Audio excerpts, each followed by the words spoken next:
5차례나 국회의원을 하면서도 당대표와는 좀처럼 인연이 없었습니다. 세 번째 출사표를 던진 더불어민주당 송영길 의원을 1번지 현장에서 만나보도록 하겠습니다. 안녕하세요. 네, 안녕하십니까. 소개한 것처럼 세 번째 도전입니다. 2전 3기에 도전하고 계시는데 지금의 상황에서 앞선 2차례의 도전 당시와 그리고 현재 비교해보면 청신호는 좀 멀고 그리고 적신호라고까지 할 건 뭐하지만 아무튼 좀 불안한 부분이 있다면 무엇이 있는지 먼저 여쭤보겠습니다.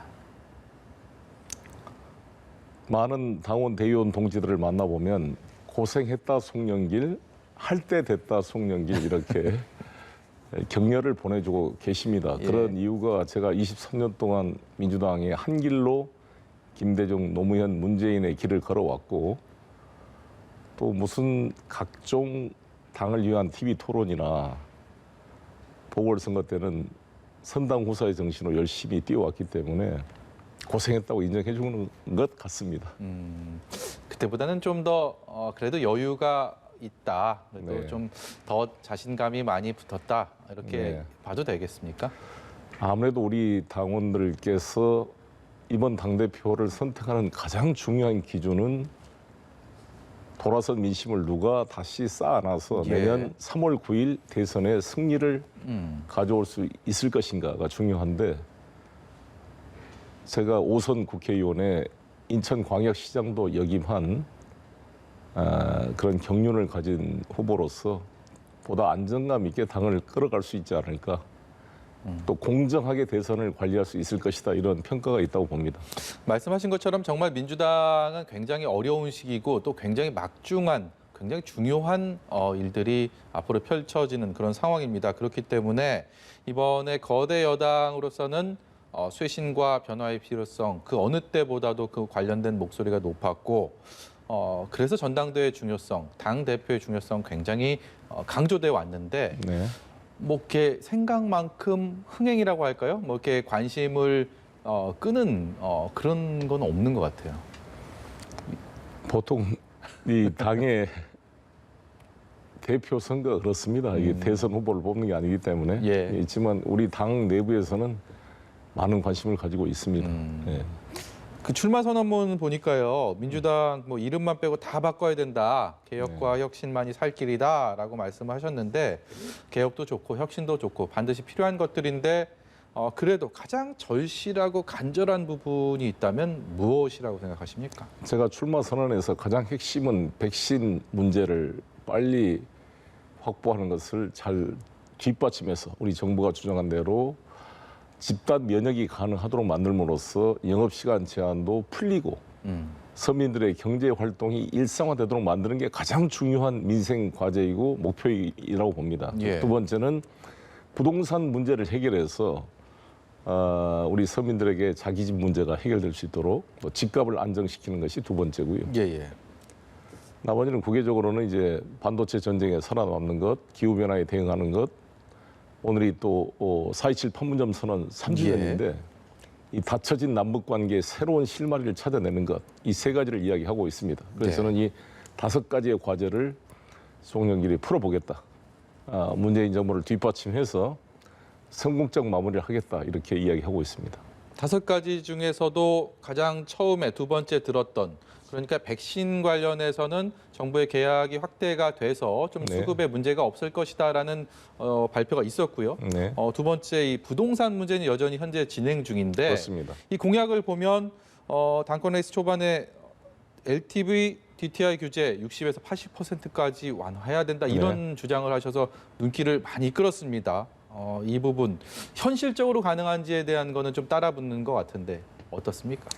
지난 40년 동안 우리 대한민국에 900만 호 주택이 공급됐지만 무주택자 비율은 49%에서 44%로 5%밖에 안 줄어들었습니다. 그 이유는 집을 공급해도 현금이 없는 일반 서민 청년 신혼 부부들은 예. LTV를 풀어주지 않으면 집이 그림의 떡일 수밖에 없거든요. 네. 그러면 현금 가진 부자들이 다 자산을 늘릴 수밖에 없게 되는 거예요. 그러니까 주택 공급 정책을 하되 생애 첫 주택을 소유하고자 하는 실수요자에 대해서 LTV를 풀어주는 것은 필요하다 이렇게 생각합니다.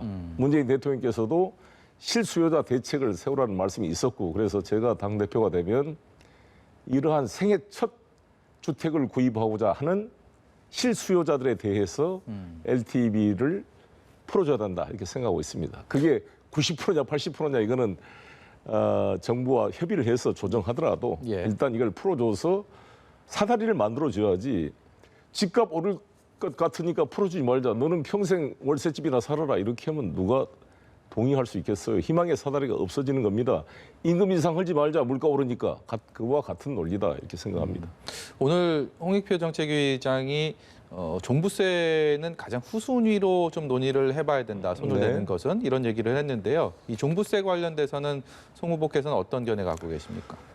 말씀드린 대로 다주택자에 대해서는 규제 강화, 한 주택에 대해서는 탄력적으로 출구를 찾아봐야 되는데 현재 다주택자는 6억, 1가구 고가 주택은 9억인데 9억이 이제 시가로는 13억쯤 되는 거 아니겠습니까? 근데 이것을 올려서 1%가 3.8%까지 늘어났다 그럽니다. 그래서 이걸 좀 올릴 필요가 있다 이렇게 얘기를 하고 있습니다만 예. 여전히 96%는 대상이 안 되는 문제인데 그러나 한 주택 하나 가지고 있는데 현금 수입이 없는데 세금을 낸다는 게 부담스럽습니다. 그래서 제가 생각하는 방안은 이 공제제도가 5년 이상 주택을 보유하거나 60세 이상 65세, 70세, 75세에 따라 공제가 돼서 80%까지 공제가 될 수 있도록 되어 있습니다. 예. 이 공제제도를 고령자와 보유 연수에 따라 돼 있는데 이걸 좀 더 정교하게 정리를 하고 5년에서부터 3년 사이에 새로운 구간을 만들어서 공제를 조정해 준다고 한다면 효과가 있지 않을까 이게 생각이 들고 종부세는 실현되지 않는 이득에 대해서 과세를 하는 거기 때문에 현금 수입이 없는 분들에게 부담이 됩니다. 그래서 예. 이것을 디지털 소유권으로 유동화시켜서 과세 기간을 이연시키는 방안을 제가 준비하고 있습니다. 그래서 그런 문제는 제가 대표가 되면 상의하겠습니다. 예, 알겠습니다. 이런 표현들도 있습니다. 이번 전당대회를 뭐 친문인지 아닌지를 감별하는 대회다. 네. 이런 보도들도 있고요. 그런 지배적인 시선들도 있는데요. 송영길 의원은 계파가 없고 같이 경쟁을 펼치고 있는 홍영표 우원식 의원은 계파가 있다. 그리고 친문이다. 이런 프레임이 짜 있는 것을 많이 봤습니다. 본인의 견해는 어떻게 생각하십니까? 친문 비문 구도는 맞지 않는 것 같고요. 왜냐하면 모두가 우리가 문재인 대통령을 만들기 위해서 하나가 된 예. 그룹이 되기 때문에 특히 저 같은 경우는 문재인 후보 총괄 선대본부장을 맡은 예. 사람인데 그것도 내부 경선 단계에서부터 저는 맡았습니다. 그러니까 이거를 친문 비문으로 나눌 수는 없고 모두가 같은 문재인과 함께한 당인데 그 내부에 일종의 계파가 있는 거죠. 네. 내부에. 그러니까 친문 비문의 프레임이 아닌 과거의 부엉이 모임, 민평년 이런 게 있었다는 건데 뭐 우원식 후보께서 그 계파가 아니라 그러니까 뭐 아니라도 좋습니다만 모임이 있는 건 사실이니까 제가 그것을 강조하는 것은 그분들을 비판하는 게 아니라 송영길은 그런 모임에 속하지 않고 그런 계파 찬스 이용하지 않고 있기 때문에 문재인 후보께서 저를 전체를 포괄할 수 있는 위치에 있기 때문에 총괄 선대본부장으로 위촉해 주었던 것처럼 지금도 우리 당이 각 대선 후보 간에 치열한 경쟁이 예고된 이 시점에서 예. 우리 당원들의 걱정은 누가 이것을 하나로 통합시켜서 원팀으로 만들어낼 수 있을 것인가를 보고 있는데 가장 제가 적합하다는 것을 강조하는 것입니다. 말씀하신 것처럼 특정 모임에 속해 있지 않고 네. 그렇기 때문에 계파로서부터 가장 자유로운 후보다 이런 그렇습니다. 강조를 하셨는데 이것이 결과론적으로 전당대회에서 당권 레이스에서는 득이 될 거라고 생각하십니까? 실이 될 것이라고 생각하십니까? 뭐 양면이 있죠. 계파의 지원을 못 받기 때문에 불리한 면도 있지만 우리 수많은 400만 우리 당원들께서 집단적 지성을 통해 송영길을 선택할 걸로 저는 확신을 합니다. 그래야 또 미래가 있고 민주당이.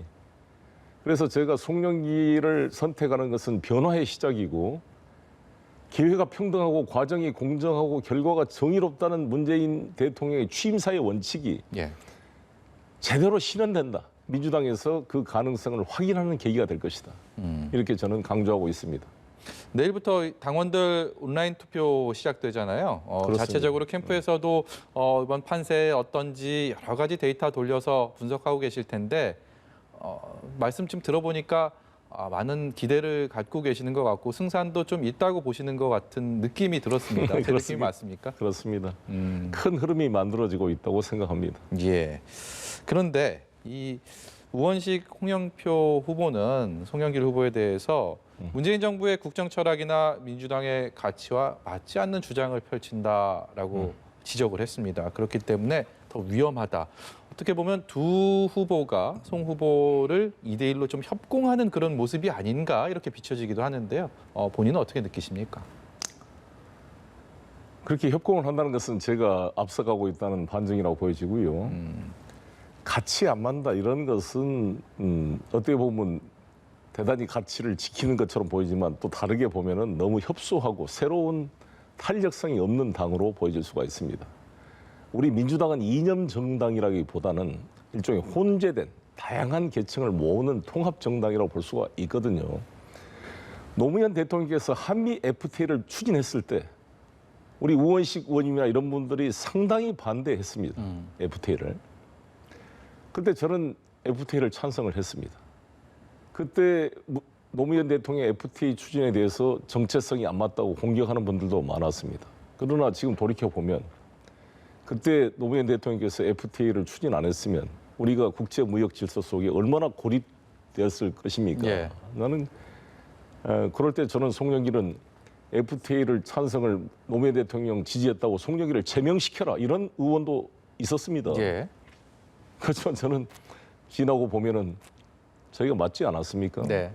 그리고 연기금 주식 투자 비율을 저는 25%까지 올려야 된다고 생각했습니다. 그때 주가 지수가 680일대였습니다.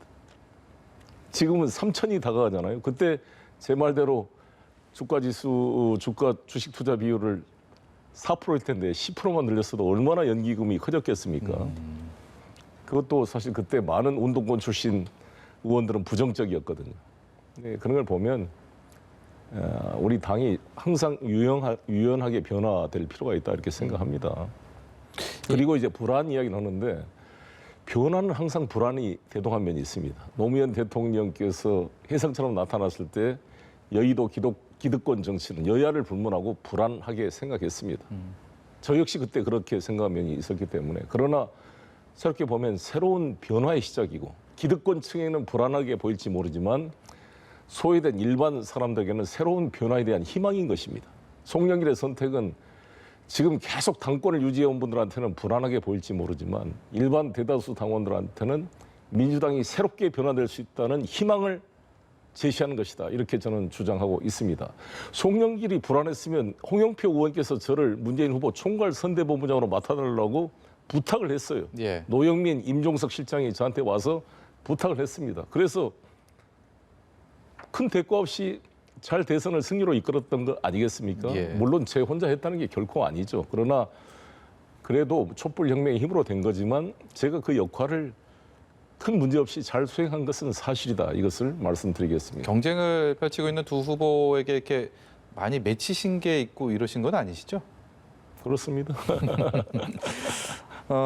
보궐선거 결과가 나온 다음에 민주당 입장에서는 여러 면이 뼈아프지만 특히 젊은 층, 2030의 어떤 표심을 얻지 못했다. 그들이 네. 등을 돌렸다라는 부분이 더없이 아픈 지점이 아닌가 싶은데 그렇기 때문에 최근에 나오는 각종 정책들 이런 것들이 군 가산점제도 그렇고요. 그리고 뭐 암호화폐 관련돼서 얘기들도 그렇고 각종 정책들이 어떻게 보면 너무 이렇게 젊은 층의 인기에 영합하려는 민주당의 모습 아닌가. 그래서 과연 이게 효과가 있을까? 이런 의문점을 제시하는 분들도 있을 텐데요. 있는 것 같은데 어찌 젊은 층을 어떻게 다시 끌어안아야 된다고 보십니까? 일단 저는 강조하는 것이 20, 30대 젊은 층의 이야기를 들어주고 그들의 아픔을 함께 공감해주고 격려해주고 이렇게 그들이 말할 수 있는 공간을 열어주는 민주당이 돼야 된다고 봅니다. 그래서 서로 신뢰를 먼저 회복하는 게 중요하다고 보여지고요. 그 중에서도 저는 중요한 문제를 이제 주택 문제와 일자리 문제인데 이 문제를 먼저 푸는 게 중요하다. 암호화폐 그것은 뭐 상당히 논쟁이 있습니다만 그래서 저는 송영길의 누구나지 프로젝트라는 것을 8년 동안 준비해 왔습니다. 이게 되면 저는 청년들에게 집값의 10%만 있으면 언제든지 최초의 분양 가격으로 살 권리를 주는 주택을 지금 만들어서 현재 건설 중에 있는데 이것을 5%로 낮춰가지고 예. 누구든지 일할 의사와 능력만 있으면 노동 시간으로 임대료를 대신 낼 수 있는 그런 집을 만들어 볼 계획을 가지고 있습니다. 제가 대표가 되면 한번 시범적으로 보여드리겠습니다. 알겠습니다. 기대하겠습니다. 마지막으로요. 저희 딱 1분 남았는데요. 당 대표가 된다면 그동안의 다른 당 대표와 송영길 대표 무엇을 가장 차별화하고 싶으십니까? 일단 모든 국회의원의 전화를 반드시 직접 받는 당대표가 되겠습니다. 소통이 돼서 174명의 국회의원들과 소통하고 전국의 기초광역자치단체장, 기초광역의원, 또 당원들과 소통하는 당대표가 돼서 당내 민주주의를 극대화시켜서 우리 400만 당원의 에너지를 모으면 민심과 소통하는 민주당을 만들겠습니다. 네, 민주당의 당대표의 도전장을 던진 송영길 의원과 얘기 나눠봤습니다. 마지막까지 최선을 다하시고요. 좋은 결과를 기대하도록 하겠습니다. 오늘 말씀 고맙습니다. 감사합니다.